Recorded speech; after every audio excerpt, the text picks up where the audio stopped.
Кылмыш кылган жокпуз, мекен үчүн, эл жер үчүн отурабыз. Биздин кылмышыбыз эмне? Мекенди сүйүү кылмышпы мисалы.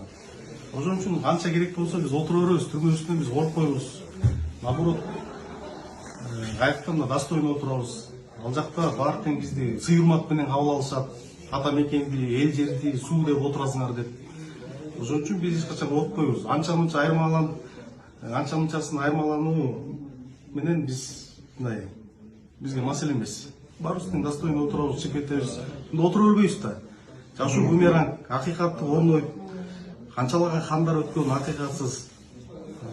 Канчалаган кимдерди гана көргөн жокпуз. Жашоо бумеранг. Бул күндөрдө өтөт, эртең кайра башка заман келет. Бизди камап аткандар өздөрү ана биздин ордубузга отурат. Учур келет, мен ага гарантия берем. Ошентип жаза алмай иш козгогондор Белоруссияда качып жүрөт. Лондондо качып жүрөт. Ошолордун кейпин кийишет, бизди камаган заказчиктер. Мен ага толук ишенем. Эл көрүп атат да, сокур эмес да. Ошон үчүн биз отура беребиз. Мен дагы бир жолу айтып атпайм. Толкун болот деңиздин күчтүү жери, толкундай бол кыргыздын жигиттери.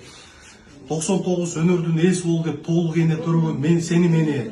Чоку болот тоолордун бийик жери, чокудай бол кыргыздын жигиттери. Чок кармаган кол менен баатыр бол деп чоң аталар үйрөткөн сени мени. Энеде карыш жери үчүн биздин ата бабаларыбыз, манас атабыз өткөн бул дүйнөдөн.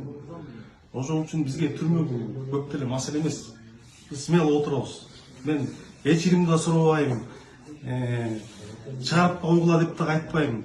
Бизди мыйзамсыз камаган тергөөчүлөр, капитандар майор алып, майорлор подполковник алып атат.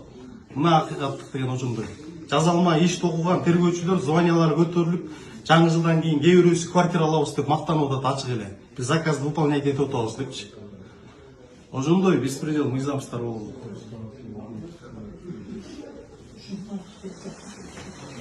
Жашаңыз, Кыргыздын эр жигит улдары жаша.